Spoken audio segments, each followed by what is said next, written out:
En el video donde hablé sobre la capa fondo, mencioné que esa capa está bloqueada de forma predeterminada. No se puede hacer nada en ella. Una capa puede ser bloqueada parcial o totalmente, y eso es lo que te voy a enseñar a continuación. Primero, al bloquear una capa completamente, le estamos diciendo a Photoshop que no deseamos que se haga ningún tipo de cambio en ella. No podrá ser movida, eliminada o editada. El bloqueo es útil cuando lo que contiene la capa está tal como lo queremos y por lo tanto ya no será necesario el modificarla. Este es el principal motivo de bloquear una capa, evitar editarla por accidente. Como dije al principio, podemos bloquear las capas parcialmente. Photoshop tiene tres opciones para el bloqueo parcial. Estamos viendo aquí la zona de bloqueo. Ya te lo mostré cuando hablé sobre las partes del panel capas. Los primeros tres iconos son para realizar un bloqueo parcial. El último icono, que es el del candado, es para bloquear completamente la capa o grupo de capas. El primer icono es para bloquear píxeles transparentes. En otras palabras, si tenemos una capa que tenga píxeles transparentes y estamos usando una herramienta de pintura, si queremos pintar en las zonas transparentes de esa capa, no pasará absolutamente nada en la zona transparente. Te lo voy a mostrar con un ejemplo. Voy a usar una imagen basada en píxeles. Esta imagen que está aquí es de esta zona. La estoy mostrando, ya sabes cuál es. Si uso una herramienta de pincel y empiezo a dibujar en la capa, ve lo que pasa. Se inscribe en toda la zona del lienzo. Voy a presionar Control Z. Pero si bloqueo los píxeles transparentes de dicha capa, ¿qué va a suceder? Voy a presionar el botón de bloquear píxeles transparentes. Voy a hacer nuevamente lo mismo.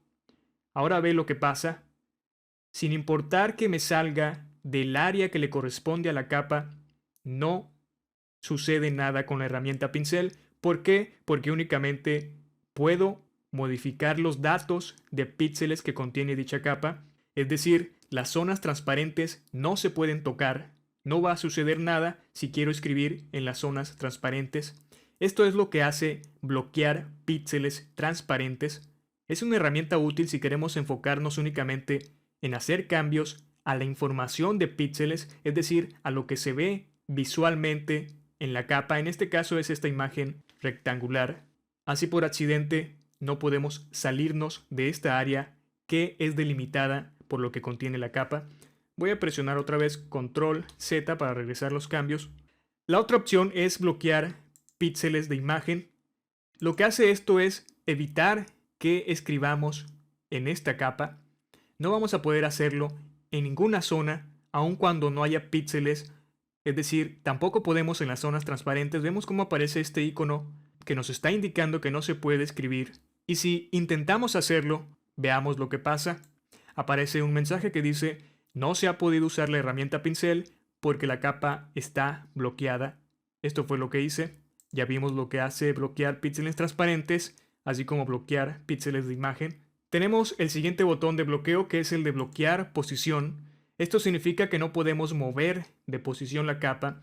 Si selecciono la herramienta de mover, tengo esta capa seleccionada que está bloqueada de acuerdo a este icono. Voy a hacer un poco más ancho esto porque aparece un icono al final que nos está indicando que hay un bloqueo en la capa. Esto no te lo había mostrado, pero al usar cualquiera de los botones de bloqueo va a aparecer ese candado. Estoy bloqueando la posición de esta capa, significa que no voy a poder moverla. Lo intenté y aparece este mensaje que no se puede utilizar la herramienta mover porque la capa está bloqueada. Este es el bloqueo más común que yo hago porque, por ejemplo, esta posición que tiene actualmente la imagen es la que quiero. Muchas veces vamos a estar trabajando y por accidente vamos a mover una capa que no deseamos mover. Voy a suponer, por ejemplo, que quiero mover esta capa que está aquí abajo, pero no me di cuenta que estaba seleccionada la otra, entonces empecé a moverla, después me di cuenta que esa capa no era la que quería mover. ¿Qué tengo que hacer? Obviamente Control Z, pero para evitar este tipo de errores simplemente la bloqueamos y así por accidente no se va a poder mover.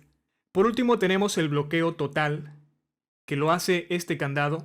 Este candado bloquea absolutamente todo lo que podemos hacer de forma individual con estos tres. Ahora no vamos a poder escribir en la información de píxeles, como lo podíamos hacer al bloquear la transparencia, tampoco vamos a poder moverla porque aunque una imagen o capa esté con estas opciones activas, sí podemos moverla de posición. Por ejemplo, la he movido porque lo único que está bloqueado es que se escriba en la capa o que se modifiquen los datos de los píxeles. Pero al usar el bloqueo total ya no se podrá hacer absolutamente nada. No podemos dibujar dentro de la información de píxeles, tampoco vamos a poder mover la capa ni hacer cualquier cosa con ella como una transformación, escalarla, rotarla, eliminarla, etc. No vamos a poder hacer nada a menos que la desbloqueemos. Y esto simplemente se hace con presionar de nuevo el botón de bloquear. Y esto es para lo que sirven los botones de bloqueo. En el siguiente video voy a mostrarte cómo enlazar capas y para qué es útil esta característica.